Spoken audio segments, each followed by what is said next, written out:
오늘도 우리를 사랑하셔서 이곳에 우리를 불러주신 그 주님 앞에 감사의 박수, 사랑의 박수로 올려드립시다.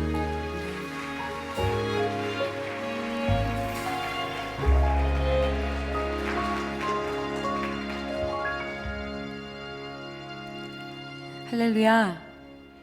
우리는 주님의 사랑을 받는 자녀인 줄 믿습니다.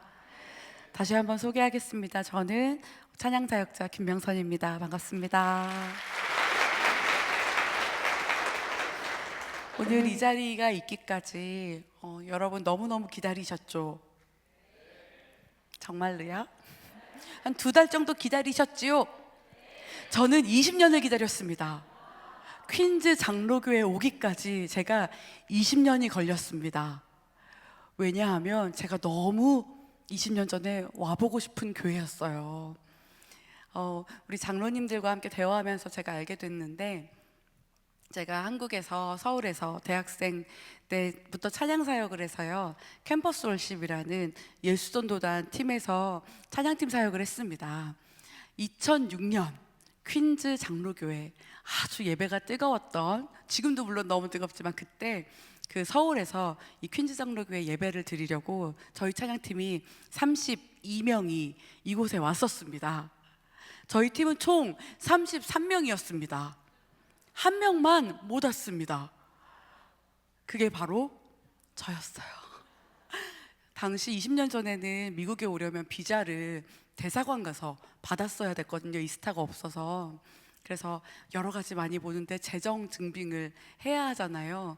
그런데 또 그러니까 우리끼리 말로는 어떤 대사를 걸리냐에 따라 다른데, 저의 대사님은 저의 재정을, 제가 큰아버지 집까지 다 가져갔는데도 안 돼서 저 혼자 33명 중에 한 명만 리젝돼서 눈물을 삼키며 퀸즈 장로교회 예배를 기사로만 봤습니다.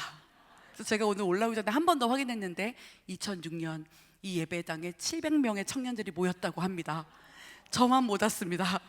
그런데 놀랍게도 그때 다 가고 아무도 없어서 그냥 한낱 싱어였던 25살이었던 싱어였던 제가 처음으로 또 한국에서 계속 정기적으로 드려지고 있는 그 캠퍼스 월십이라는 한 1000명이 모이는 그 예배에서 찬양 인도를 했었습니다. 처음으로. 아무도 없으니까. 그래서 3주 동안 찬양 인도를 하면서 그때 찬양 인도자로 발탁돼서 예배의 기회가 많아졌고, 오늘 드디어 20년 만에 퀸즈 장로교회에서 예배를 드리고 있습니다. 주님을 찬양. 너무 감동이.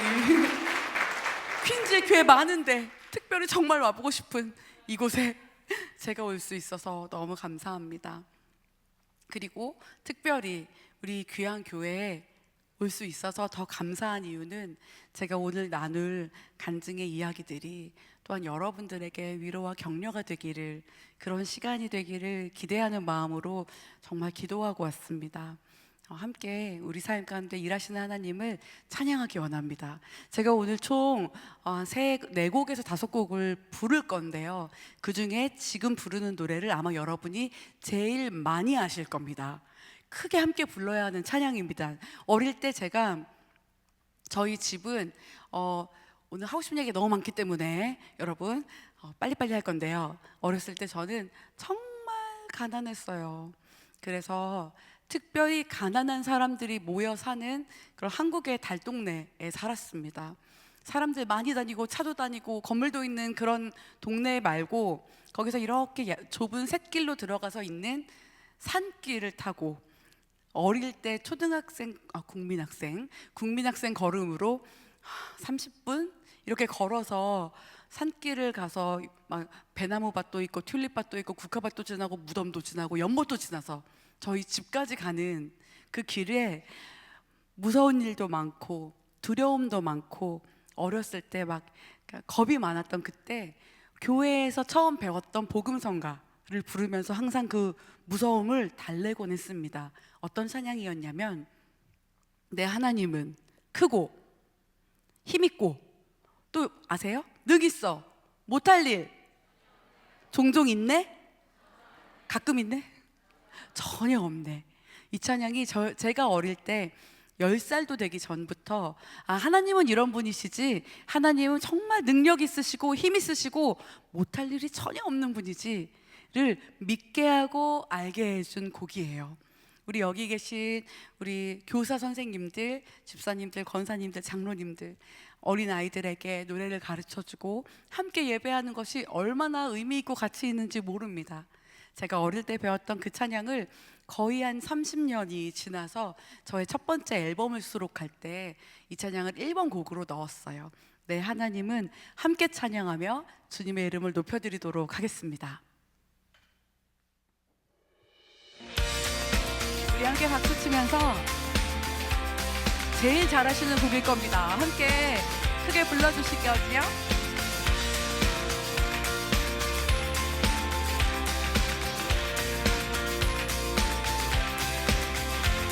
내 하나님은 크고 힘 있고 능 있어 못할 일 전혀 없네. 내 하나님은 크고 힘 있고 능 있어 못할 일 전혀 없네. 천상들도 주의 것, 골짜기도 주의 것, 별들도 주의 솜씨. 내 하나님은 크고 힘 있고 못할 일 전혀 없네.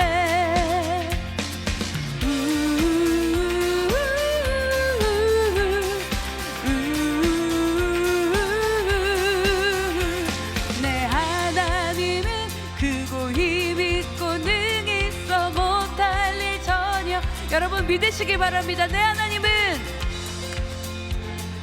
힘 있고 능 있어. 확신을 가지고 저 산들도 주의 것, 저 산들도 주의 것, 별들도 주의 솜씨. 내 하나님은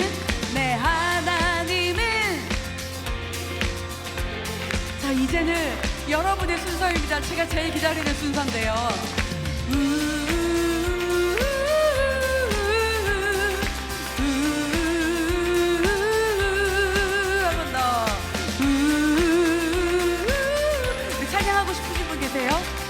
제가 한번 찾아가겠습니다. 우리 여러분의 목소리를 크게 내 하나님은 크고 힘 있고 능 있어 못할 전혀. 아멘. 내 하나님은 크고 힘 있고 능 있어 못할 일 전혀. 네, 저 산들 주님을 찬양합니다. 별들도 주의 솜씨. 저 산들도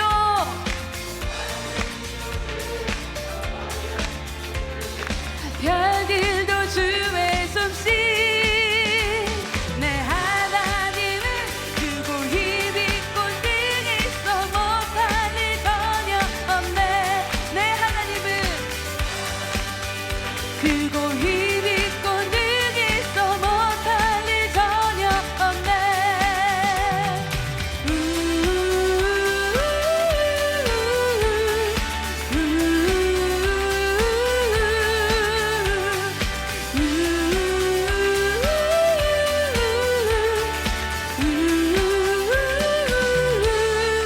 우리 능력의 하나님 앞에 경배와 찬양의 박수 올려드립시다. 할렐루야. 아멘.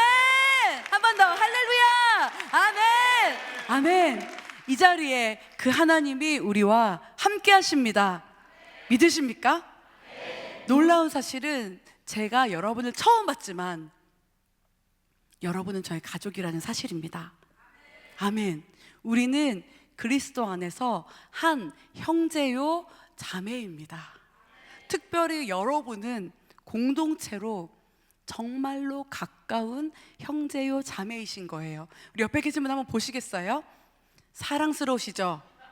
사랑합니다. 이렇게 말씀해 보시겠어요? 뒤에 분들도 어머 자기야 너무 사랑해. 좋아요. 네, 좋습니다. 아멘. 자기야가 어디서 들렸어요? 집에 있는 자기한테 말하는 것 같지가 않았어요. 네.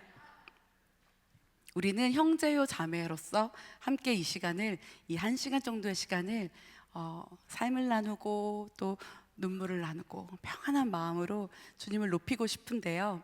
이 시간에 제가 또 불러드릴 곡은 시선이라는 곡입니다.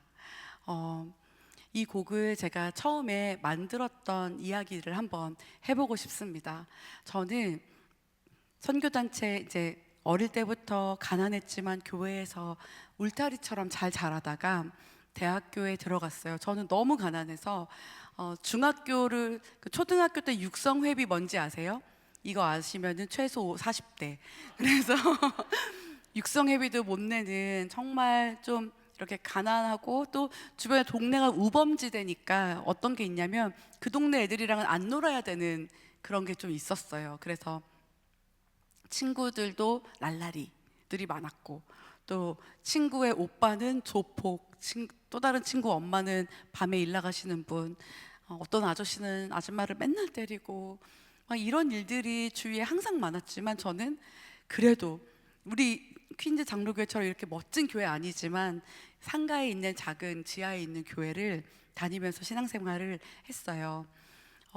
그렇게 신앙생활을 할 수 있었던 이유는 아마 저희 엄마 때문이었던 것 같아요. 저는 모태신앙까지는 아니지만 어릴 때 기억이 있을 때부터 교회를 다녔거든요. 그냥 엄마 따라 다니고 또 교회 가서 막 하는 게 재밌었어요. 뭐든지 그렇게 교회를 다녔는데 특별히 제가 교회 가는 걸 좋아했던 이유는 저희 엄마가 교회에서만 행복해 보였어요. 혹시 여러분 어떠세요? 교회에서만 행복해 보이는 삶. 저희가 이렇게 가난하게 살게 된 이유는 아빠의 이슈가 있었어요. 아빠는 도박을 하셨어요. 그러니까 손모가지를 분질러트려도 하신다는 그 도박을 제 어릴 적 기억부터 아빠는 항상 그랬어요. 그래서 집에 잘 오지 않으셨어요. 가끔 놀러 오듯이 오셨고 최장 기간 한 2년 정도 못 봤던 때도 있었던 것 같아요. 저에게 아빠는 있지만 있지 않은 부재중인 아빠였던 것 같아요. 그래서 엄마가 저랑 6살 어린 제 남동생을 키우시느라 노가다를 하셨어요. 그러니까 여자의 몸으로, 체구도 작은 여자의 몸으로 가구 공장에서 일하고 신문 배달하시고 우유 배달하시고 뭐 안 해본 거 없이 떡볶이 장사도 하시고 이것도 하고 저것도 하고 이렇게 해서 힘들게 저랑 제 동생을 키웠고 아빠는 뭐 맨날 집에 막 아줌마들 전화 오고 없고 막 여러 가지 엄마 돈 모아지면 그냥 들고 또 나가고 언제 올지 모르고 이러던 사람이었는데 엄마가 아빠 때문에 힘들게 사는 걸 어린 제가 보면서 제 마음에 너무 큰 죄책감이 있었어요. 왜냐하면 엄마랑 아빠가 제가 생겨서 결혼을 한 거였거든요. 예전에는 많이들 그랬고 그렇잖아요. 그래서 그때가 엄마가 22살, 아빠가 21살이었어요. 그러니까 저는 너무 놀라운 게 엄마 아빠의 30살을 기억하는 거예요, 제가. 왜냐하면 엄마 아빠가 드디어 30살에 결혼식을 치르셨거든요. 그래서 제가 학교 때 초등학교 3학년 때 친구한테 이번 주 토요일에 우리 엄마랑 아빠가 결혼하는데 너 올래? 라고 해서 그 친구가 걔네 엄마한테 엄마 명선이가 걔네 엄마 아빠 결혼식에 오라는데 그래서 걔네 엄마가 그럼 가는 거 아니야 이랬고 저도 그 놀라운 엄마 아빠의 결혼식에 참석하지 못했어요. 저랑 제 남동생을 못 가게 하시더라고요. 그래서 그 친척 오빠 한 명이 저희를 지키고 결혼식을 치르셨는데 그게 한참 거의 10년 뒤였으니까 그런 어려운 삶을 살았는데 그때마다 엄마가 우울하고 슬프고 지치고 힘든 모습만 보고 또 엄마가 천식을 앓으셨어요. 그러니까 기침을 계속하는 병이에요. 계속 가래를 뱉고 그러니까 밤마다 기침하고 이러는 엄마인데 주일만 되면 더 행복해 보이는 거예요. 교회 가면. 그리고 주일에 교회 가서 예배드리고 또 그 집사님들이랑 막 놀고 이러고 오시면 힘을 얻으시는 거예요. 그래서 저도 교회에 가면 더 좋아지나 보다. 삶이 더 행복해지고 싶다. 그런 마음으로 열심히 교회를 다니고 교회에서 자랐던 것 같아요. 또 교회에서는 저에 대해서 가난한 아이, 뭐 아빠가 집에 없는 아이 이런 명찰을 안 붙이고 그냥 많이 많이 사랑해 주셨어요. 그래서 그때는 제가 정말 까무잡잡하고 못생긴 보호를 많이 못 받고 자란 그런 지금 제가 너무 예뻐진 거예요. 난리 나죠. 생각보다 실물이 낫잖아요 지금. 그쵸? 근데 많이 예뻐진 거예요. 그때는 더 조금 부족했어요. 근데 교회에서는 다 너무 예쁘다고 해주시고 그냥 사랑해 주셨던 것 같아요. 저에게 교회는 울타리, 그리고 나를 외롭지 않게 해주는 곳이 교회였습니다. 여러분의 교회가 저와 같은 작고 보잘것없는 누군가에게 그런 교회이길 축복합니다. 그리고 제가 이미 그런 교회인 것을 잘 알고 있습니다. 여러분의 헌신과 여러분의 수고와 양보로 또 여러분의 사랑으로 사랑이 필요한 많은 사람들이 사랑을 받고 있다고 듣고 알고 익히 알고 있습니다. 제가 그렇게 교회에서 자랐다가 대학을 가서 예수선도단이라는 선교단체에서 하나님을 진하게 만났어요. 육신의 아빠는 나의 삶에 관심이 없고 나를 보호하지 못했지만 하나님 아버지는 나의 삶에 관심이 있으시고 그 찬양의 가사처럼 나의 작은 신음에도 응답하시는 분, 그 주님이 너무 좋아서 4년제 대학교를 졸업하고 간사로 위탁했습니다. 스텝으로 풀타임으로 발렌티어를 한 거예요. 그러니까 그때는 월급을 아예 안 주는 단체예요. 지금도 마찬가지. 아주 못됐죠. 안 들리셨죠?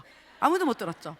그래서 월급을 안 주고 귀하게 믿음을 키워주셨던 그곳에서 이제 월급 없이 후원 없이 대학교 4년제 졸업했는데 한 달에 한 30만 원 정도의 후원금으로 이렇게 이 사람 저 사람이 도와주는 걸로 이렇게 살다가 5년 동안 제가 너무 기쁘고 감사하고 즐겁게 찬양 사역도 하고, 그때 퀸즈 장로교회 나만 못 오고 이런 시간을 보내다가 처녀 때 미국 나이로, 지금 미국 나이로 꼭 하니까 너무 좋더라고요. 25살에 한 남자를 만났습니다. 두둥. 그리고 27살에 결혼을 했어요. 결혼을 하고 나서 너무 행복하더라고요. 공감 안 되세요? 하고 나면 바로는 너무 행복하잖아요. 너무 행복하더라고요. 왜냐하면 제가 살던 동네는 달동네였고 판자촌들이었거든요. 무허가 판자촌. 그러니까 등록을 안 되고 대충 사는 거예요. 그래서 가끔 동사무소에서 나와서 막 부시고 막 이랬단 말이에요. 결국에는 저희가 살던 그 마을이 철거의 대상이 돼서 제가 20대 때는 저희 집이 다 철거되고 남동생은 군대 빨리 보내고 저는 선교단체 간사들이랑 같이 사는 공동생활집에 살고, 엄마는 또 남의 집 이렇게 살림을 하셔야, 남의 집 가서 일 도와주는 일을 하시고, 아빠는 가끔 오시고, 이렇게 저희가 또 평화롭게 지냈거든요. 집이 없었어요. 가족에 모이는 집이 없는 삶을 또 살다 보니까 결혼을 했는데 저희 집이 그냥 작은 전셋집 한 10평 정도 되는 작은 집이었지만 있는 거예요. 그리고 20대 때까지 25살 때까지 여러분 공감하실 수 있겠지만 화장실 가려면 휴지 들고 전등 후레쉬 들고 이렇게 밖에 가서 볼일 보는 삶을 저는 20대까지 살았거든요.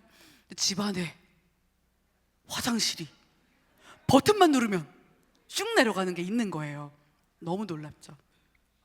20살 때 제가 아빠가 어디 오라 그래가지고 제가 가가지고 아빠가 하라는 대로 도장도 찍고 이거 뭐죠? 지장도 찍고 막 하고 나서 제가 6개월 뒤에 깔끔하게 신용불량자가 됐어요. 아빠가 제 이름으로 차를 사고 뭐를 막 하셔가지고 성인이 되자마자 20대 내내 제 이름으로 통장도 없고, 그러니까 뱅크 계좌도 없고 크레딧 카드도 없고 이런 삶을 살다가 결혼하고 나서 알고 보니까 그게 그렇게 큰 돈은 또 아니었던 거예요. 지금으로 보면 한 1,000만 원쯤 됐었던 것 같아요. 그거를 또 온 가족이 남편 가족, 우리 가족, 동생 가족 다 같이 해서 갚고 나니까 내가 크레딧도 있고, 그리고 무엇보다 나를 사랑해주는 부재중이지 않은 사람이 있다는 게 너무 좋더라고요. 정말 너무 편안했어요. 제 안에 20대 때는 하나님, 전 주님이 너무 좋아서 주님을 위해 살다가 주님을 위해 죽겠습니다, 이런 무서운 기도를 했었는데, 이제는 결혼을 하고 나서 하나님, 이렇게 그냥 평범하게 살고 싶어요. 가만히 아무 일도 없이 남들 하는 대로 살고 싶어요 라는 기도를 입으로 하진 않았지만 그렇게 살았던 거예요. 그러던 어느 날 큐티를 했습니다. 집에 침대가 있었어요. 침대에 앉아서 예레미야 말씀을 묵상을 했습니다. 하나님, 저도 눈물의 선지자 예레미야처럼 나라를 위해 기도하고 막 이렇게 큐티를 하고 있는데, 제가 큐티를 그 당시 노트에 막 썼거든요. 29살 때 막 쓰는데 제 마음속에 네가 무슨 나라를 위한 기도야, 너나 잘해라, 이런 마음이 훅 들어오는 거예요. 제가 사단아 정죄하지 말고 물러가라 이렇게 멋지게 하고 싶었지만 제 마음에 그래, 내가 무슨, 나는 이전에 첫사랑을 잃어버렸는데, 나는 주님 앞에 부끄러운데 예전에 그렇게 열정적으로 했던 시간이 옛날 일이 되어버린, 열정을 잃어버린, 우리 오늘 말씀 설교해 주셨던 목사님 말씀처럼 식어버린, 뜨거워서 움직이지 못하는 그런 사람이었던 것 같아요. 움직이고 싶지 않은, 그냥 이대로 서서히 꺼져가고 있는, 그게 너무 창피하고 너무 부끄러워서 제가 그 큐티노트에 하나님, 저는 이전의 열정도 잃어버리고 하나님 저를 더 이상 사용하지 않으실 것 같고, 제가 그 당시에도 예수전도단에서 찬양팀 사역하고 찬양 인도도 종종 하는 간사였단 말이에요. 그런데도 제 마음속에 부끄러웠던 것 같아요. 하나님 앞에, 하나님이 다 아시니까. 노트에 막 쓰는데, 노트에 써내려가고 있을 때 내가 너무 부끄럽고 내가 너무 부족하고 막 써내려갈 때 하나님이 제 마음속에 너무 친절하고 너무 따뜻하게 격려해 주시는 것 같았어요. 명선아, 네가 어떤 수준으로 지금 있든지 어떤 상황이든지 다른 사람 위해 기도하고 나라를 위해 기도하고, 기도하는 건 좋은 거야. 왜냐하면 일하는 것이, 너가 기도하지만 일하는 건 나다, 하나님이시다. 그 음성이 너무 친절하고 따뜻한 거예요. 주님이 저를 정죄하시거나 비꼬지 않으시는 거예요. 네가 정말 힘들 때, 내가 너 고생할 때 그렇게 도와주고, 그때는 그렇게 기도하더니 이제는 등 따숩고 배부르다고 이렇게 대충 할 거야, 이렇게 혼내시는 게 아니라, 하나님, 제가 그래도 기도하고 싶고 막 했더니 나는 지금도 기도의 사람, 동역자를 찾는다 하시는 거예요. 그 음성이 너무 따뜻해서 노트를 한 장 넘겼어요. 새로운 마음으로. 그리고 쓰기 시작했어요. 내게로부터 눈을 들어 주를 보기 시작할 때 주의 일을 보겠네. 내 작은 마음 돌이키사 하늘의 꿈을 꾸게 하시네. 그리고 후렴의 그 시에 모든 시선을 주님께 드리고, 이 가사는 제가 대학교 때부터 항상 입에 달고 있던 기도예요. 하나님, 저는 돈도 없고 백도 없고 의지할 게 하나도 없습니다. 주님만 바라봅니다. 그런 고백을, 항상 해왔던 고백을 써서, 저는 음악을 전공하지 않아서 우리 악기팀처럼 이렇게 음악을 잘하지 못했거든요. 그때만 해도 더. 그래서 그냥 기타로 징가징가 하면서 음성 메모 틀어놓고, 악보도 못 그리니까 이렇게도 불러보고 저렇게도 불러보면서 혼자만 알고 있었던 노래가 시선이었어요. 그렇게 혼자만 알고 있다가 감사한 기회에 한 1년 뒤에 앨범에 수록돼서 2010년도에 예수전도단에, 제 이름은 없지만 예수전도단에 제가 만든 노래가 제 목소리로 실려 있어서 그게 이렇게 많은 사람들에게 이제 알려지게 되었습니다.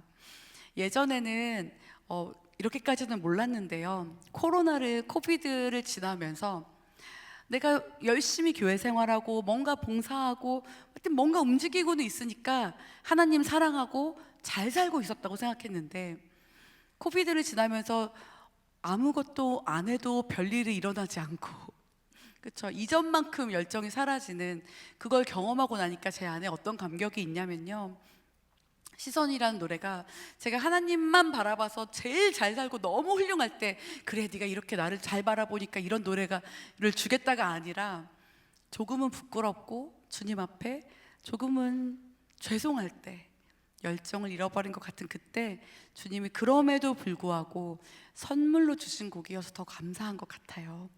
혹시 이 자리에 계신 성도님들 가운데 내가 첫사랑이 있었는데 정말 뜨겁게 주님 만나서 움직이지 않으면 안 되는 그 첫사랑이 있었지만, 혹시라도 지금 내가 그 사랑 조금 잃어버린 것 같고 지금 주님께 기도하지 않고도 그냥 하루하루 살아가는 삶에 익숙해져 있는 분이 계시다면, 오늘 그러한 분들을 주님이 찾으십니다. 그리고 부르십니다. 나는 지금도 동역자를 찾는다. 나는 지금도 나를 바라보며 기도하는, 내가 일할 수 있도록 기도하는 사람을 찾는다. 그 음성이 오늘 이 찬양 가운데 저와 여러분에게 들려주기를 축복합니다. 시선 찬양 올려드리도록 하겠습니다.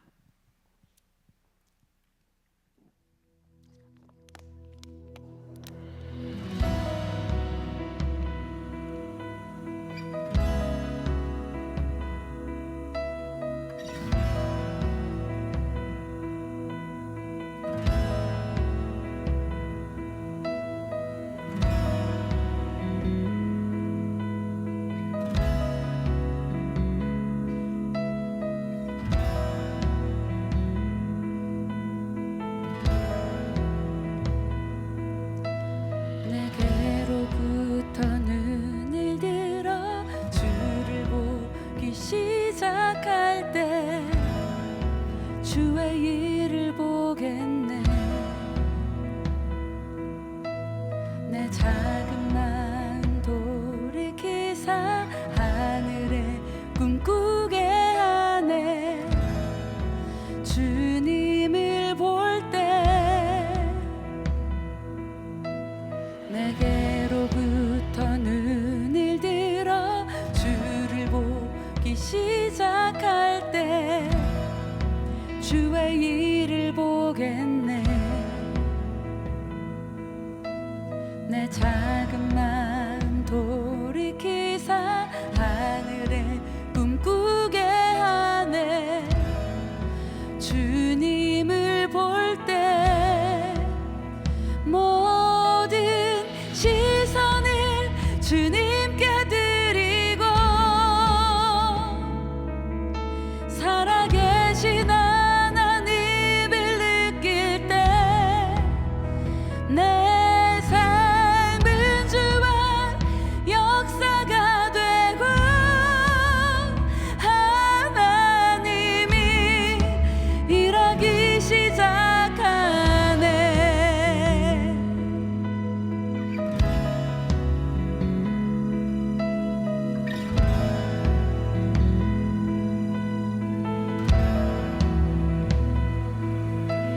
성령이 나를 변화시켜 모든 두려움 사라질 때 주의 일을 보겠네. 황폐한 땅 한가운데서 주님 마음 알게 되리. 주님을 볼 때 우리 함께 고백합시다.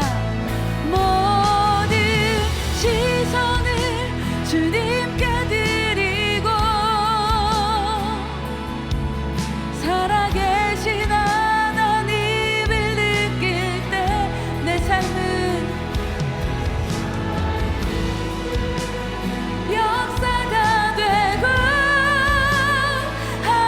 하나님이 일하기 시작하네. 모든 시선을 주님께 드리고 전능하신 하나님을 느낄 때 세상은 주와 나라가 되고 하나님이 일하기 시작하네. 하나님이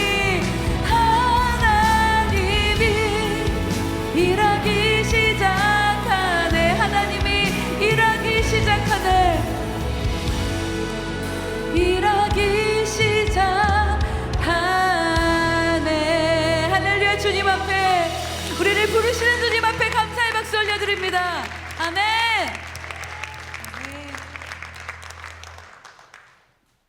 우리가 주님을 바라볼 때 사실 우리가 다른 데도 보다가 정신 차려서 방향을 돌려 주님을 바라볼 그때 우리는 보게 됩니다.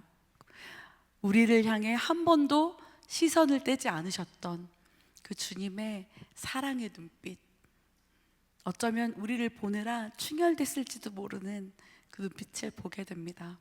첫 곡으로 제가 왕께서 나를 보시네라는 곡을 올려드렸었는데 그 곡에 보면 이런 표현이 있습니다.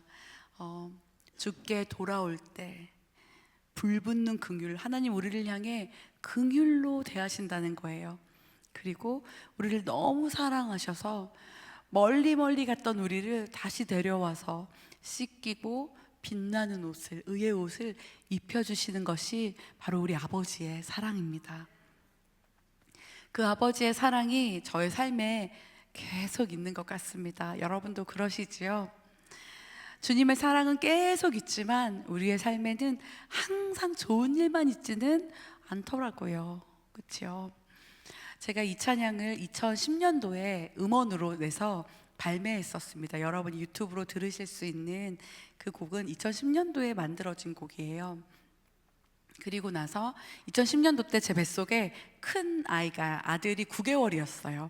그래서 아들을 이제 뱃속에 품고 그 노래를 작업하고 이제 아기가 나왔죠. 8월에 아기가 나오고 나서 감사하게 또 4년 뒤에 하나님이 둘째 딸을 주셨어요. 그래서 아들 하나, 딸 하나 있습니다. 깜짝 놀라셨죠? 그런데 그 아이들이 이제 딸이 돌릴 때, 그러니까 만 1살 됐을 때, 1살 생일했을 때가 2015년 5월이거든요. 4월생인데 4월 말인데 2015년에 제가 그때 처음으로 제 이름으로 앨범을 냈어요. 이전에는 예수전도단에 속해서 여러 앨범 작업을 참여했지만 이제 제가 프로듀싱해서 제 이름으로 제 CD를 만든 거예요. 그래서 그때 본격적으로 찬양 사역을 막 달려가려고 하던 때였어요. 그때가 2015년이었죠. 찬양 사역을 막 달려가려고 극동 방송에도 라디오도 나가고 기독교 TV에도 나가고 뭔가 이렇게 활발하게 하면서 콘서트를 막 준비하고 있을 때쯤 저희 남편의 건강에 약간 이상이 있었어요. 기침을 계속해서 한 달 동안 약국에서 약을 먹었는데 별로 차도가 없는 거예요.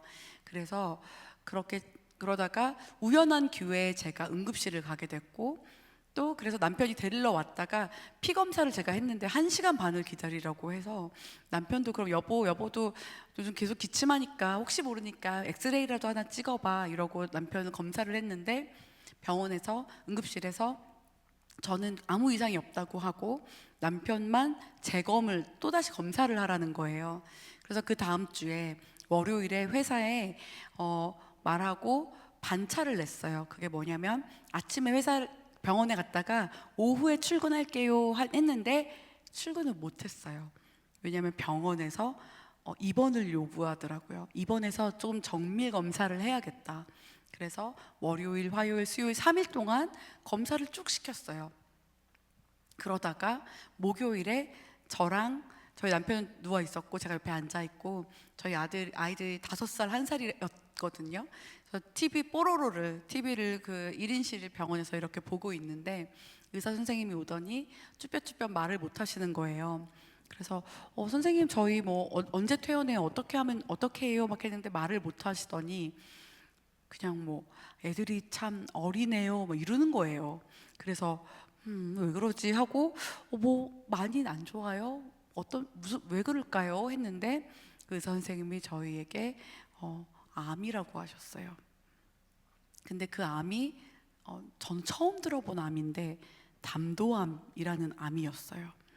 저는 암도 잘 모르고 그 당시 제 주변에 가족 가운데 암으로 고생하신 분들이 감사하게 없었어서 암도 잘 모르는데 담도암은 정말 처음 들어봐서 그게 어디에 있는 건지도 몰랐지만 그래도 드라마에서 나오는 거 있잖아요. 몇 기예요? 이렇게 물어봐야 되잖아요. 그래서 가벼운 건 가벼우니까 그러면 몇 기예요? 이렇게 물어봤더니 선생님이 3기에서 4기라는 거예요. 그러니까 어느 날 갑자기 암 환자가 되더라고요. 암이 그렇더라고요. 언제부터 내 몸속에 암세포가 있었는지 알 수가 없는데 진단을 받는 날부터 암 환자가 되어버리면 너무 많은 게 바뀌는 거예요. 그 이야기를 처음 들어서 저는 한 번도 상상을 해본 적이 없었던 거라서 남편한테 여보 내가 애들 먹을 것 좀 챙겨서 올게요 하고 밖으로 나갔어요. 분당의 차병원에서 처음 진단을 받았는데 병원 앞에 이렇게 서 있었는데 그동안 이렇게 남편을 25세 만나서 27에 결혼하고 29에 큰아이 낳고 33세 둘째 낳고 뭐 이런 시간들을 이렇게 보냈던 거거든요.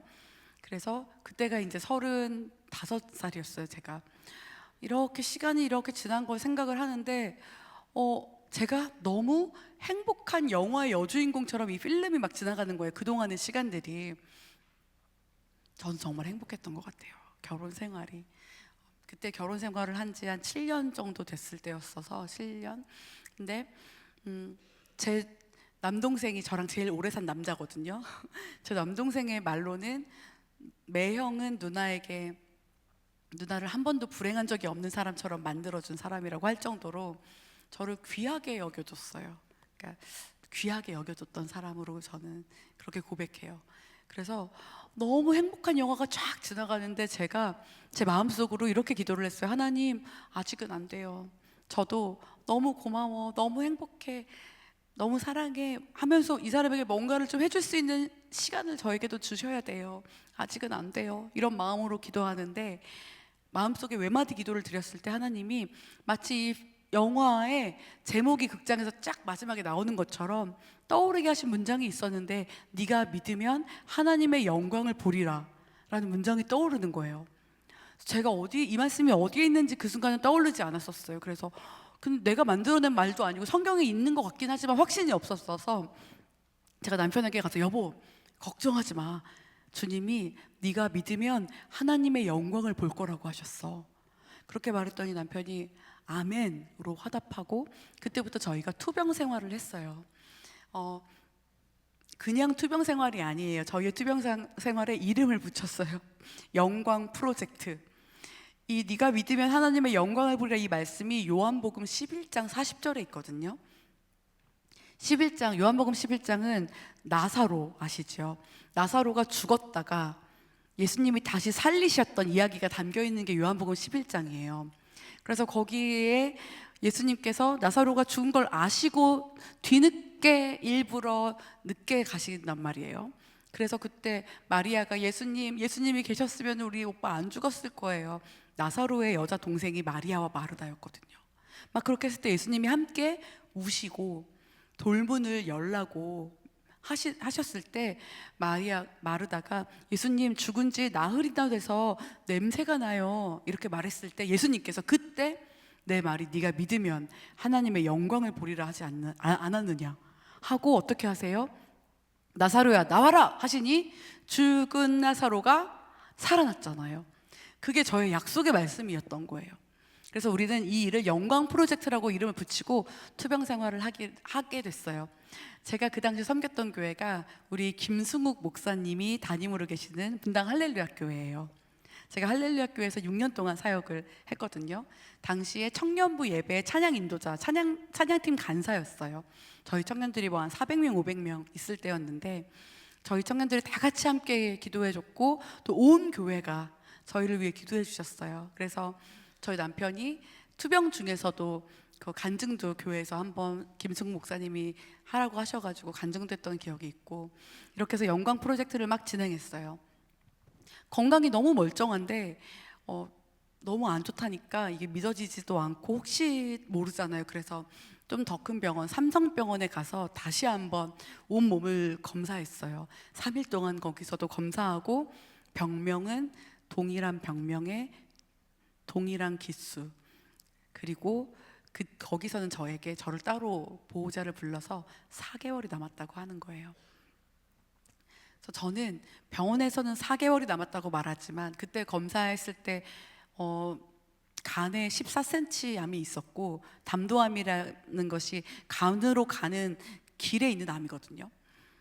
간에 14cm, 폐전이, 복막전이여서 담도암은 아직 발견된 항암제가 없어요. 그래서 항암 안 하면 4개월, 해도 6개월 넘기지 못할 거라고 저에게 이렇게 말해 주었을 때도 나는 전문가의 말보다 하나님의 말씀을 믿고 약속을 믿는다 라고 고백하며 영광 프로젝트를 했습니다.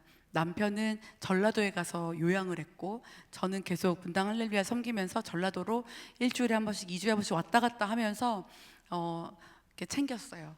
그리고 항암을 조금씩 하고 이렇게 시간을 보내고 매일매일 남편이 일기를 썼어요. 그래서 페이스북에 맨날 올리고 그렇게 영광 프로젝트를 진행하면서 2015년 11월부터 시작된 영광 프로젝트가 11월, 12월, 그 16년 1월, 2월, 3월, 4월, 5월까지 병원에서 말한 4개월이 지난 훌쩍 넘은 7개월 정도는 좀 건강하게 매일매일 글을 쓰면서 등산을 하면서 이렇게 투병 생활을 하다가 6월부터 많이 아프기 시작했어요. 항암을 3월부터 못했거든요. 몸이 되지 않아서. 그러니까 2달 뒤부터 반응이 오더라고요. 그래서 6월부터 병원 생활을 할 수밖에 없었어요. 이제 요양을 할 수 없고 병원에 와서 너무 고통스러워하는 거예요. 암이라는 게 이제 몸 안에 나쁜 세포가 자라는 거잖아요. 그러니까 장기가 움직이지가 않으니 변을 볼 수 없고, 그리고 변을 볼 수 없으니 먹을 수 없고, 먹을 수도 없고, 통증이 너무 심해서 복수는 차는데 누울 수도 없고, 당연히 뭐 걷기도 어렵고, 이렇게도 저렇게도 못하는 게 암이더라고요. 너무 고통스러워해서 병원에 와서 이렇게 배를 가르고 보는데 이제는 무슨 암이라는 게 의미가 없을 정도로 그냥 막 하얗게 덮여 있는 거예요. 병원에서 본격적으로 투병 생활을 하면서도 이제는 남편이 매일 글을 쓸 수는 없어서 제가 저의 기도 후원자들, 저의 동역자들이 저희 가족을 위해 335 기도 카톡이 이렇게 열렸는데 500명의 사람이 모였어요. 그래서 저희가 모르는 사람도 심지어 함께 기도하기 원하시는 분들이 오셨고, 제가 매일 큐티를 올리고, 그리고 오늘 이러이러한 치료를 합니다, 오늘 이걸 위해서 기도해 주세요 하면 댓글로 뭐 막 기도 응답처럼 기도도 해주시고 말씀도 주시고 아멘으로 화답해 주시면서 함께 영광 프로젝트를 많은 성도들과 후원자들과 함께 했는데, 우리의 믿음은 점점점 컸지만 몸은 너무너무 안 좋아지더라고요. 그래서 마지막으로 몸무게를 쟀던 게 기억이 40kg였어요. 남자가 40kg면 원래 70kg 정도 나갔던 사람인데 못 걸어요. 걷지 못하고 휠체어를 생활을 해야 되고, 이렇게 어려웠던 시간들을 지나다가 8월이 됐어요. 2달, 병원에 들어간 지 2달쯤 됐을 때 병원에서 더 이상 해줄 수 있는 게 없다고 하시는 거예요. 그래서 호스피스로 가야 될 것 같다고 하셨는데, 저는 하나님께서 영광을 보리라고 하셨으니까 병원에서 어떤 치료가 좋았고 어떤 의사가 능력이 있었고 어떤 수술이 어떤 약이 이런 식으로 다른 것에 영광이 돌아가지 않도록 기적을 보여주시려고 일하시는구나. 그리고 호스피스에 가서도 영광 프로젝트를 선포하면서 나을 거고 회복하실 것을 믿으면서 나아갔어요. 그러다가 제가 호스피스에서도 열심히 기도하고, 근데 이제 아픈 사람들은 그 당시는 이제는 거의 의식도 왔다 갔다 하고 선망이라고 해요. 이렇게 헛소리를 하고 갑자기 막 농구하러 가자고 그러고 막 이렇게 정신이 왔다 갔다 할 때였는데, 기도를 하는데 제가 여전히 남편을 위해서 막 간절히 기도하고 있는 거예요. 소리가 세게 나가면 힘드니까 작게라도 막 기도를 하는데, 저를 아는 그 호스피스에서 일하시는 여자 전도사님이 계셨어요. 남편분을 먼저 보내시고 그곳에서 헌신하신 귀한 분이었는데, 그분이 저를 부르시더니 이렇게 말하는 거예요. 자매님이 너무 남편을 힘들게 하고 있어요, 이러시는 거예요. 남편이 하나님 만나러 이제 준비해야 되는데 아내가 이러니까 어려워하는 거라고. 제가 너무 불쾌했어요. 저는 영광 프로젝트 중이잖아요. 아니 전도사님 어떻게 그렇게 말씀하세요? 생명에 대해 어떻게 아세요? 죽을지 살지를 어떻게, 하나님도 아니시잖아요. 이렇게 말했을 때 그분이 저한테 맞아요, 저는 몰라요, 하나님이 이분을 어디로 인도하시는지 볼 뿐입니다 하면서 한 가지 중요한 얘기 하셨어요. 오늘 제가 그 얘기를 여러분에게 나누고 싶어요. 뭐라고 말씀하셨냐면, 자매님, 제가 사역자인 것도 알고 거기서도 시선을 부르고 다 했거든요. 저에게 이렇게 말씀하시는 거예요. 자매님, 아시다시피 하나님이 이 땅에 사람을 보내실 때는 사명을 주시잖아요. 그리고 하나님이 보시기에 그 사명이 다 했으면 아들아, 딸아, 와서 쉬어라 하면 우리 사람은 가면 되는 거예요. 그렇게 말씀하시는 거예요.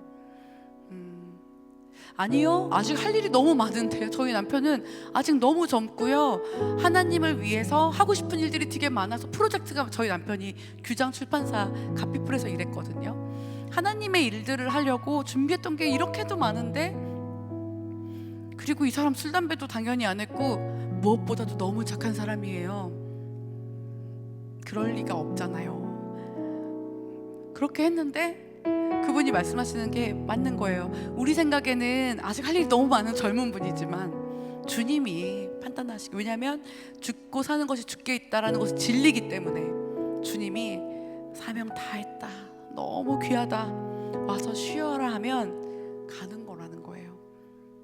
어릴 적부터 제가 다녔던 지하실 교회에서 여러분, 사명자는 죽지 않습니다 라는 말을 정말 많이 듣고 자랐어요.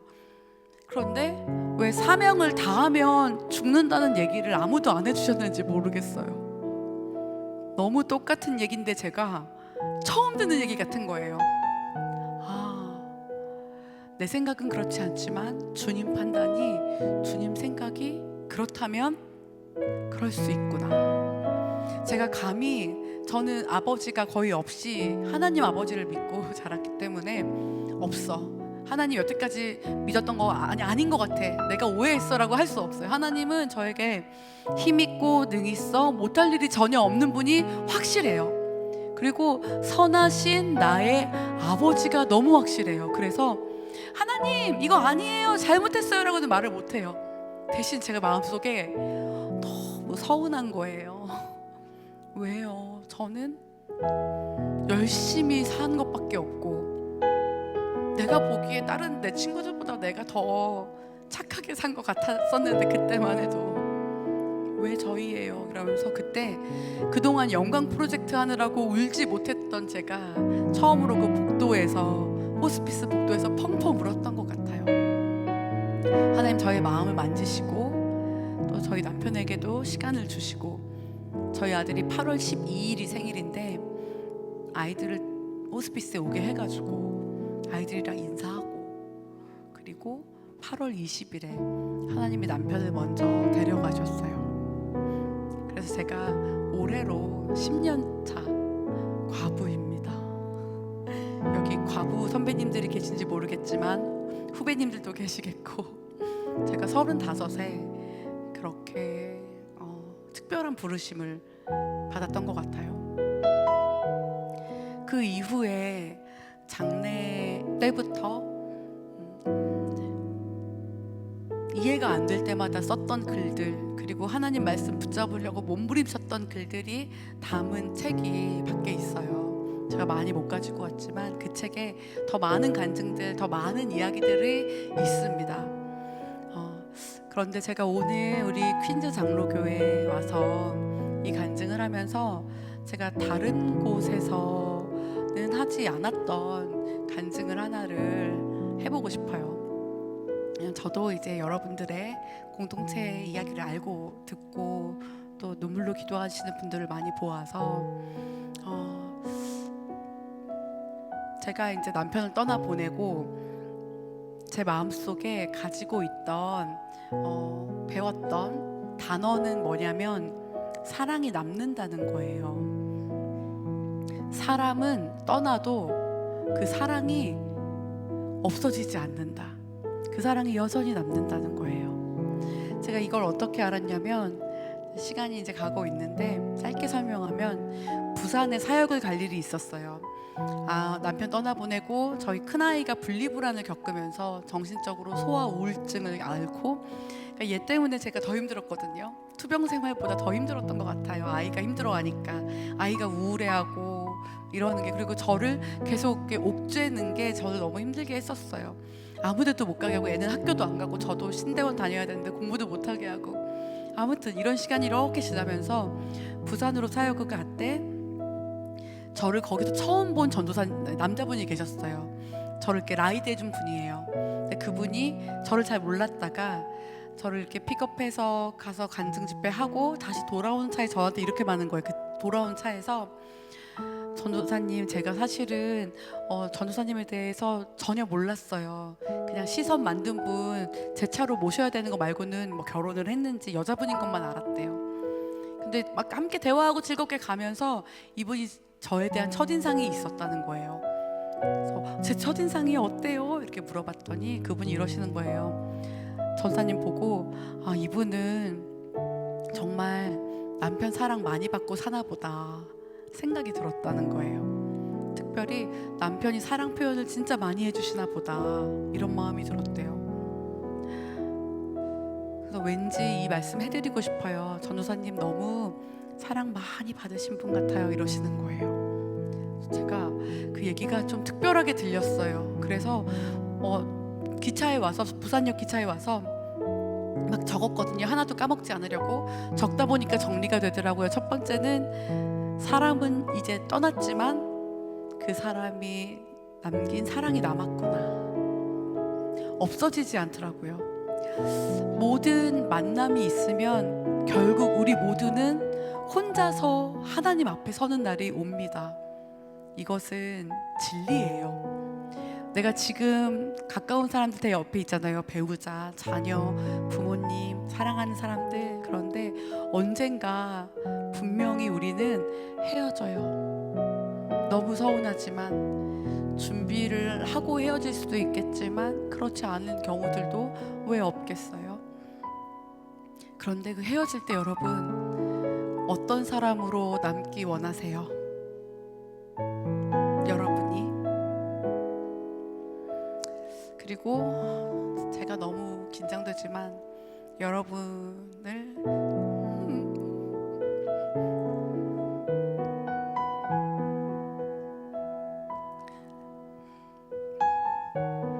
여러분을 너무 사랑해 주셨던 우리 담임 목사님, 여러분에게 어떤 분이셨어요?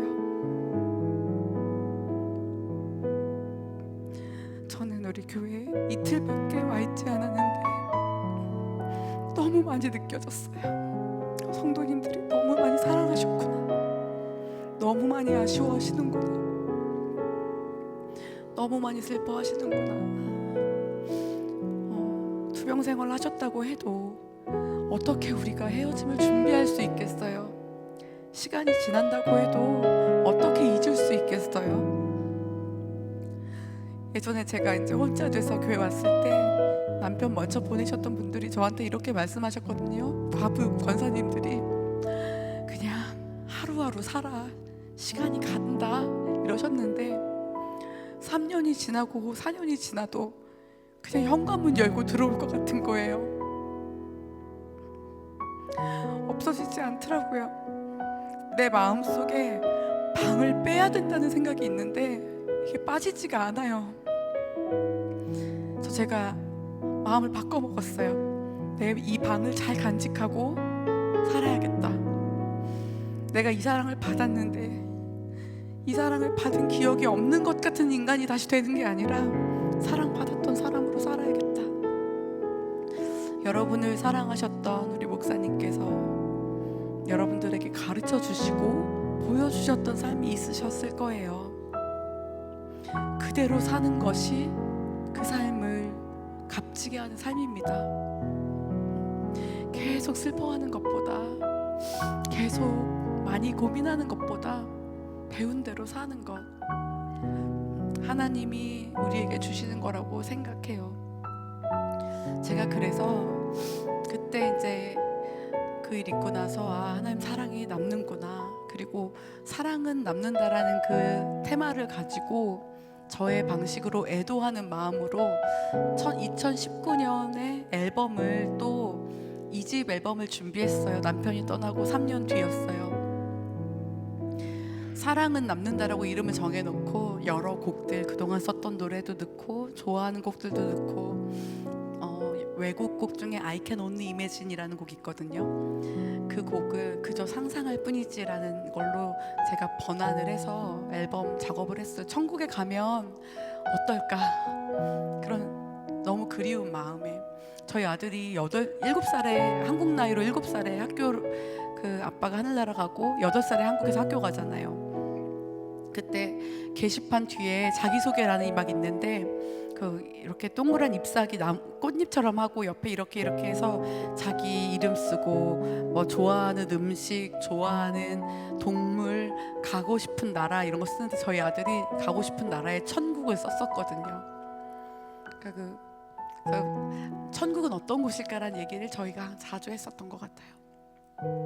그래서 그 앨범을 준비하고 나서 사랑은 남는다라는 곡을 써야 되는데 안 써지는 거예요. 못 쓰겠는 거예요. 그리고 그 곡이 나를 너무 사랑해줬던 남편이 떠났지만 저는 여전히 잘 살 거예요가 아니라 하나님이 나에게 남긴 사랑에 대해서 쓰고 싶었거든요. 근데 선뜻 펜이 잡히지가 않는 거예요. 엄두가 나지 않았던 것 같아요. 그러다가 앨범을 작업하는데 그 프로듀서한테 사랑은 남는다는 못 만들 것 같아, 나는 이거는 아직 감정도 어렵고 안 될 것 같아 하고 I Can Only Imagine을 넣고 이걸 그런 곡으로 삼자, 타이틀로 삼자 하고 앨범 작업이 막바지가 될 때였어요. 그때 제가 사랑했던 이제 권사님, 우리 할렐루야 교회에 제가 친하게 지냈던 형제의 어머니 권사님의 남편 집사님이 갑자기 돌아가셨어요. 그냥 주무시다가 이렇게 소파에 누워서 TV를 보시다가 아무 증상 없이 돌아가신 거예요. 근데 제가 그 이야기를 듣는데 제 마음이, 이거 이해되세요? 내가 너무 죄송한 거예요, 그분께. 나는 그래도 몇 달이라도 내 마음의 준비를 했었는데 이분은 얼마나 경황이 없으실까, 얼마나 놀라셨을까. 그래서 제가 그때 제일 먼저 그 장례에 찾아갔어요. 한국은 바로 열리잖아요, 장례가. 찾아가서 아직 이렇게 세팅이 되고 있을 때 제일 처음에 갔어요. 가서 권사님 손을 잡아드리는데, 그러니까 권사님도 저의 삶을 아시니까 공감이 된다고 생각하셨는지 제 손을 딱 잡더니 제일 먼저 했던 말이 뭐였냐면요, 전도사님, 우리 남편이 겉으로는 무뚝뚝해 보이는데 너무 자상한 사람이었어요. 그러면서 제 앞에서 남편이 자기를 위해서 해줬던 일들을 막 얘기하시는 거예요. 그러니까 어제 남편 돌아가셨고 오늘 나 처음 봤는데 저희 남편이 등산할 때마다 저 힘들지 말라고 뭐 나뭇가지를 어디다가 숨겨놨었던 자리가 있었고, 아침마다 남편이 뭘 해주고 막 남편이 나한테 어떻게 뭘 해줬는지를 막 설명하시는 거예요. 그때는 아마 경황이 없어서 울지도 않았던 것 같아요. 그분도 막 설명하세요. 그래서 제가 그때 권사님한테, 권사님 사랑 진짜 많이 받으셨네, 다시 볼 날까지 그렇게 사랑스럽게 사시면 돼요.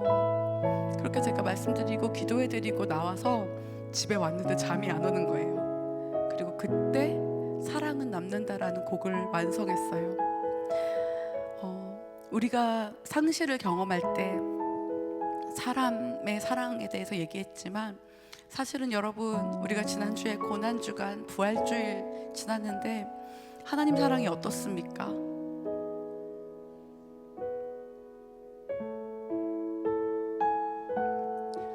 우리를 너무 사랑하시죠. 하나님이 우리를 너무 사랑하셔서 아들을, 내 몸보다 귀한 아들을 주셨어요. 그래서 우리를 얻으셨습니다.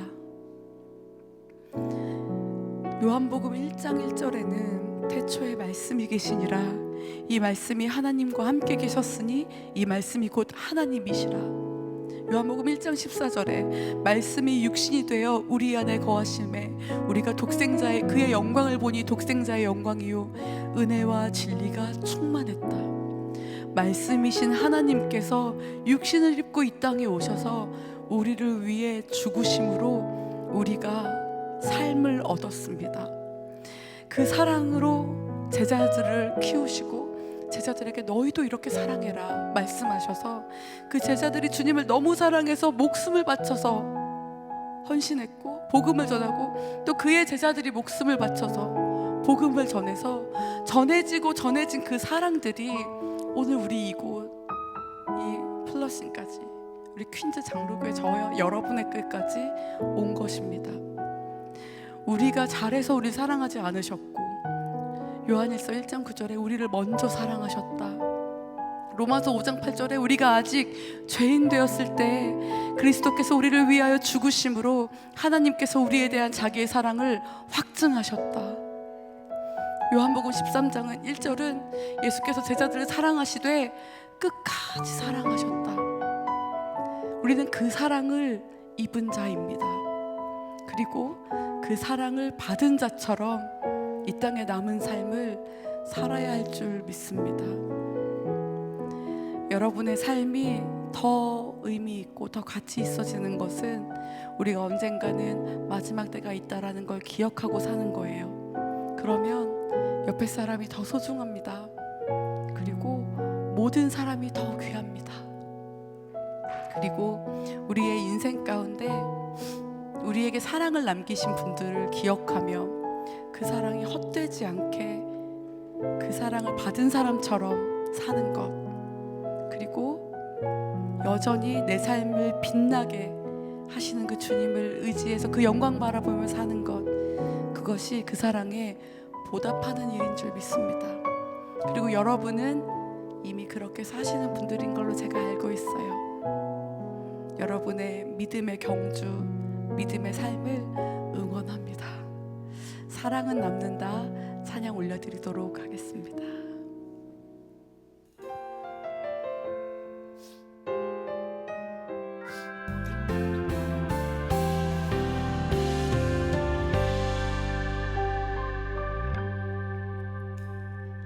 영원한 빛 되신 예수, 말씀이신 하나님, 모든 것 창조하신 주, 생명의 근원이네.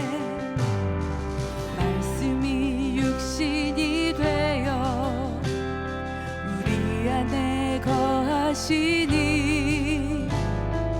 독생자의 영광이요 은혜와 진리가 충만하네. 그가 우리를 찾아오셨네. 나를 온전히 자유케 했네. 그가 우리를 용서하셨네. 나를 끝까지 사랑하셨네.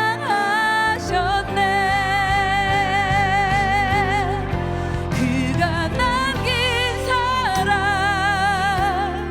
지금도 여전히 살아 내 삶을 채우고 날 빛나게 하네. 그가 주신 사랑 온전히 날 세우니 주배 올 그날에 날게 되리. 그는 사랑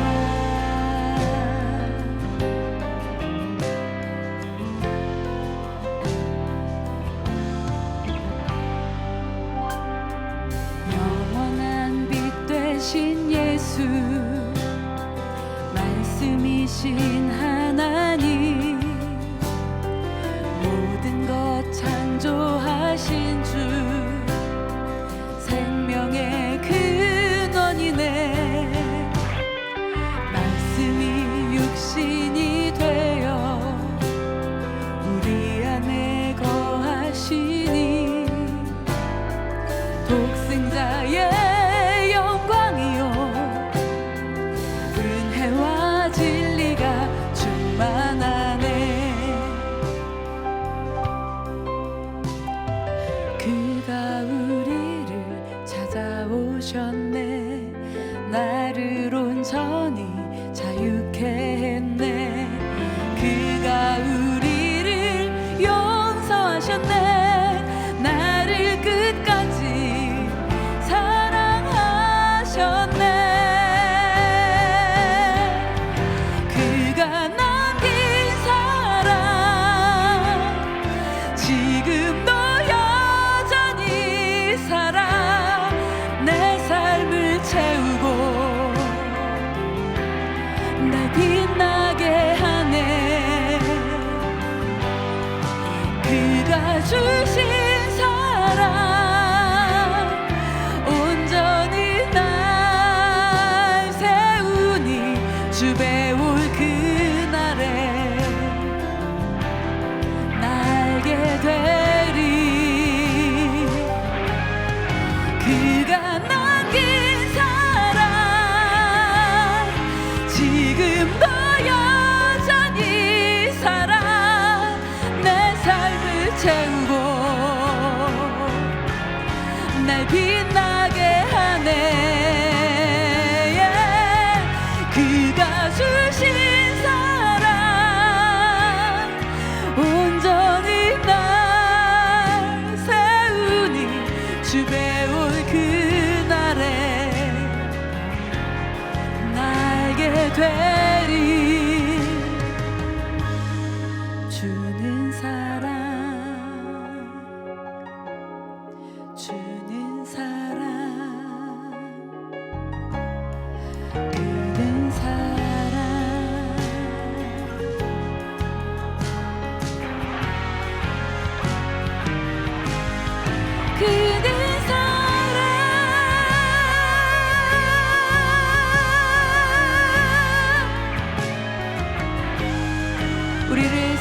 주셔서 우리를 끝까지 붙잡으시는 사랑이신 주님께 최고의 경배의 박수 올려드립시다. 할렐루야. 주님 선하신 분이십니다. 아멘. 아멘. 우리 찬양팀 나와주시고 우리가 이 시간에 마지막으로 찬양하고 이제 이 간증 집회를 마치려고 합니다. 제가 만든 곡 중에 내 삶은 주의 것이라는 곡이 있습니다. 오늘 2부 예배 때도 드려졌었는데요. 이 곡은 제가 2008년 정도에 사역하면서 하나님, 제가 어디에서 주님을 예배하고 어디에 있는 게 좋을까요? 주님께 물으면서 드렸던 곡이에요. 큐티하는 가운데 이 곡을 쓸 수 있게 되었습니다. 그렇게 노래를 만들고 브릿지 가사를 넣고 싶었는데요, 잘 써지지 않았어요. 그런데 주님의 은혜 안에서 제가 첫째를 낳고 둘째를 유산을 한번 했습니다. 그러면서 하나님이 주셨던 마음을 가지고 브릿지 가사를 쓰고, 그리고 완성된 곡이에요. 2015년도에 저희 첫 번째 앨범 타이틀이 내 삶은 주의 것이거든요. 유튜브에서 들으실 수 있습니다. 그런데 이 노래가 정확히 앨범이 나온 지 정확히 1년 뒤에 8월 20일이 2015년 8월 20일이 1집 발매일이고요. 자세히 설명 못했지만 2016년 8월 20일이 남편이 소천한 날이거든요. 상상도 할 수 없는 1년을 제가 보냈었는데, 그러면서 남편이 떠나기 3일 전에 하나님 앞에 기도할 때 하나님이 이 노래를 다시 떠오르게 해주셨어요. 그리고 2절 가사를 붙여주셨어요. 내 영혼의 닻이 되시는 주님을 의지합니다. 그 생명의 빛이 죽었던 나를 살립니다. 날마다 내 십자가를 지고 예수를 따를 때 부활이요 생명이신 주님, 영생을 누리기 원합니다. 저의 고백이었습니다. 우리가 인생을 살면서, 저는 여전히 아직 어리지만 확신하는 것 중에 하나는 앞일을 모른다는 거인 것 같아요. 정확히 1년 뒤에 우리가 지금 2026년 4월 12일을 보내고 있는데요, 2025년 4월 12일에는 1년 전에 우리가 오늘이 올지를 몰랐잖아요. 그리고 2027년 4월 12일에는 또 어떤 일이 있을까요? 아무것도 모르죠. 아무것도 모르기 때문에 우리는 사실 불안하고 두려운데, 아무것도 모르는 우리에게 주님이 말씀하십니다. 내가 너의 삶을 인도한다. 너의 삶의 주인이 나다. 이 교회의 주인이 나다. 너의 모든 기도의 응답을 내가 할 것이다. 그 주님을 의지하는 것이 우리의 힘과 우리의 지혜와 우리의 경험을 의지하는 것보다 나은 줄 믿습니다. 마지막으로 우리가 함께 이 찬양 올려드리며 나가도록 하겠습니다.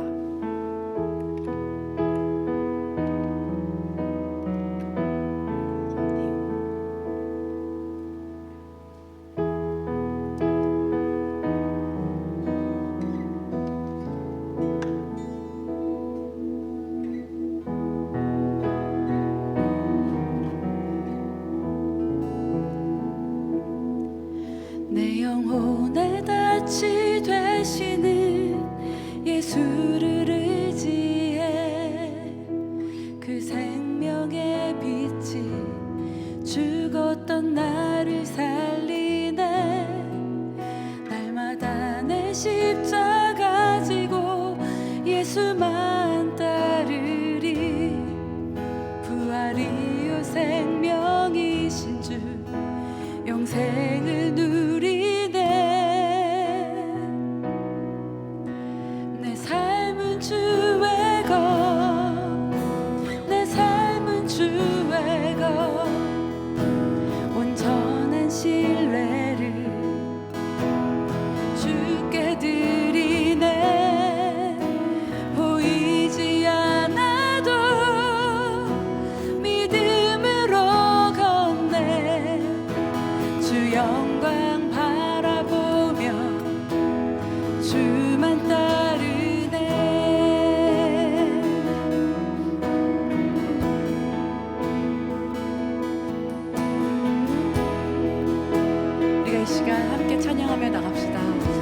내 길을 잘 아시고 주님 내 길을 잘 아시고 내 걸음 아시네 어둠에서 빛을 내시는 그분을 믿네 무엇으로 주를 섬길지 어디로 가야 할지 헤매이는 나를 아시고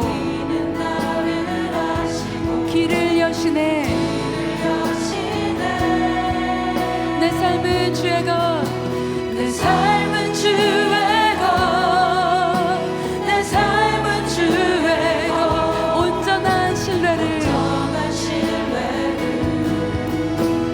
주께 드리네 보이지 않아도 믿음으로 넌 주 영광 바라보며 이 시간에 가능하신 분들 믿음 주시는 분들 함께 자리에서 일어나셔서 고백합시다. 내 삶은 주의 것 우리의 삶이 주님의 것입니다. 우리가 주님 앞에 반응합시다. 두 손을 들기도 하고 또 무릎을 꿇기도 하면서 하나님 저의 삶을 주님께 드립니다. 보이지 않아도 믿음으로 주 영광 바라보며 주만 따르네 좁은 길을 따르라 좁은 길을 따르라 승리의 주 영원한 생명 되시네 영원한 생명 되시네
시간에 함께 기도하며 나아갑니다. 하나님, 우리의 선한 목자이심을 믿습니다. 여전히 주님은 힘있고 능있어 못할 일 전혀 없는 분이심을 믿습니다. 우리의 선한 아버지이시고 주님의 선하심이 우리를 둘러 감싸는 줄 믿습니다. 하나님, 우리가 이 시간 주님의 뜻을 구하며 이 예배의 자리를 지키는 온 성도가 이곳에 모여 있습니다. 하나님, 우리의 간구를 아시지요. 우리의 기도를 아시지요. 주님, 수일 내에 주님 응답하여 주시고 인도하여 주시옵소서.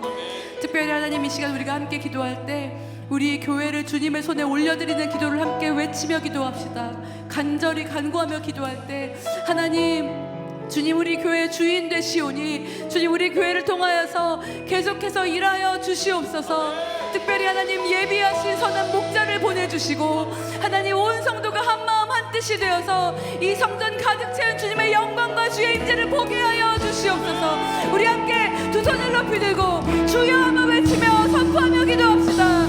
주여,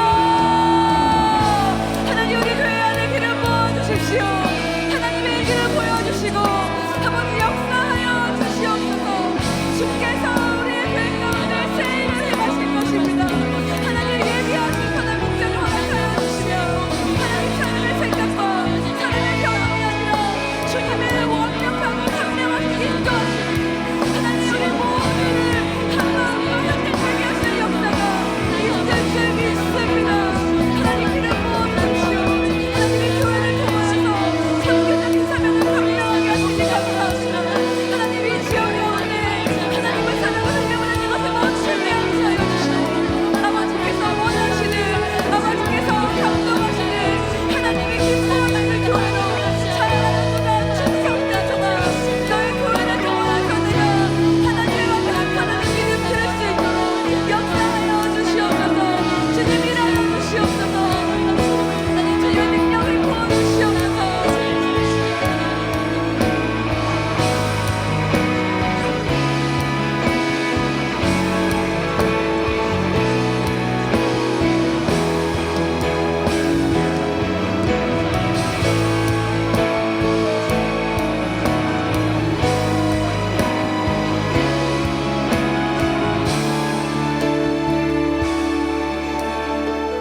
사랑하는 주님, 신실하신 주님의 이름을 높여드립니다.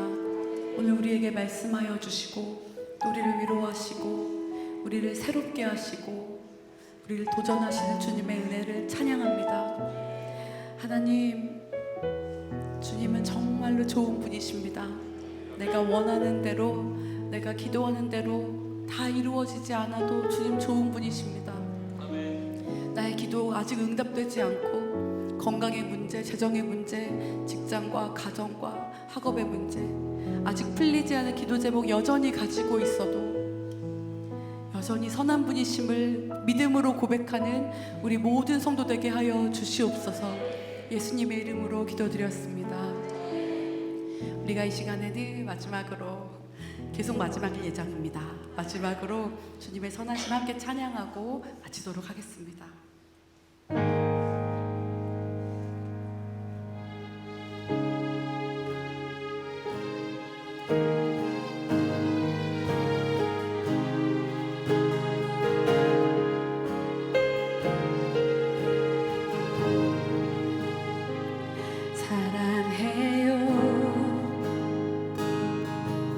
신실하신 나의 주님, 나의 삶 주님 안에 있네. 눈을 뜨는 아침부터 나 잠들기까지 오선하신 주를 노래하리. 사랑해요, 사랑해요. 신실하신 주님, 신실하신 나의 주님, 나의 삶 주님 안에 있네. 눈을 뜨는 아침부터 나 잠들기까지 선하신 주를 노래하리.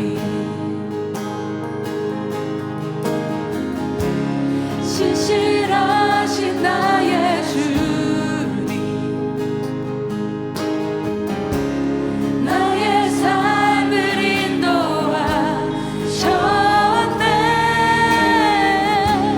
나의 모든 어둠 가에 오 선하신 주를 노래하리. 사랑해요, 사랑해요. 나를 인도하신 주님, 나를 인도하신 주님, 고난 중에도 나와 함께 하셨네. 내 아버지 되시며 내 친구 되신 주, 나의 삶 주님 안에 있네. 신실하신 주님, 신실하신 나의 주님, 나의 삶을 인도하셨네. 나의 삶을 인도하셨네. 나의 모든 어느 땅에 오 선하신 주를 노래하리. 신실하신 나의 주님, 신실하신 나의 주님, 나의 삶을 인도하셨네. 나의 삶을 인도하셨네.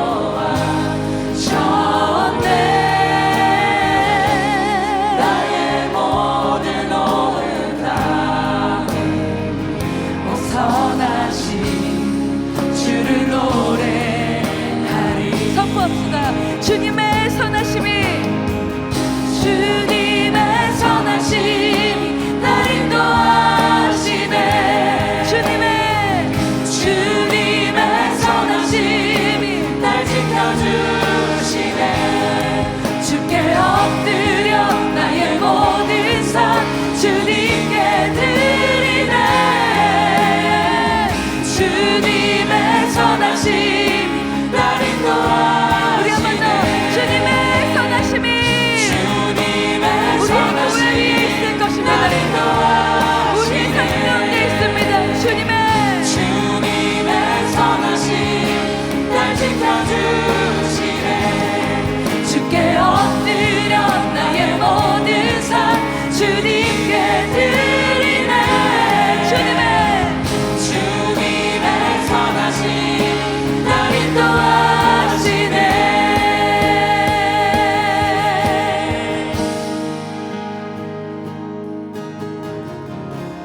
신실하신 나의 주님, 나의 삶을 인도하셨네. 나의 모든 어느 땅에 오 선하신 주를 노래하리. 오 선하신 주를 노래하리. 오 선하신 주를 노래하리.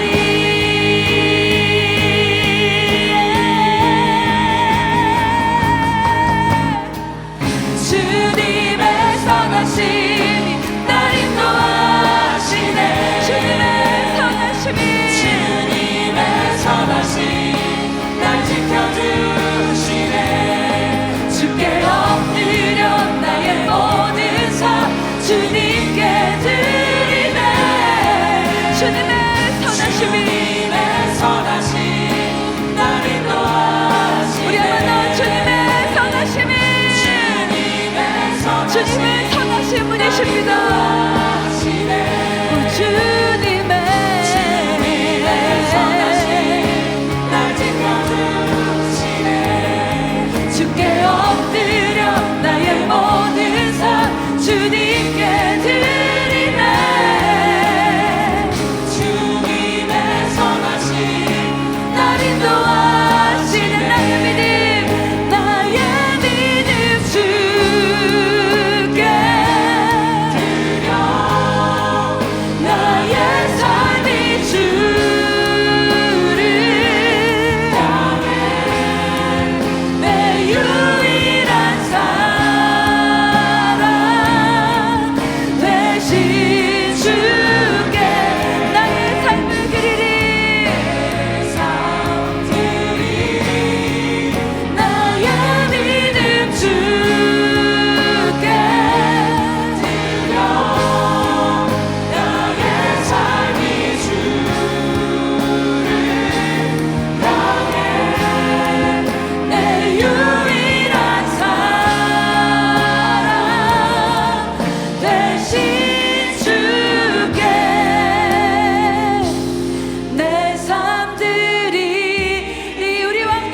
주시옵소서.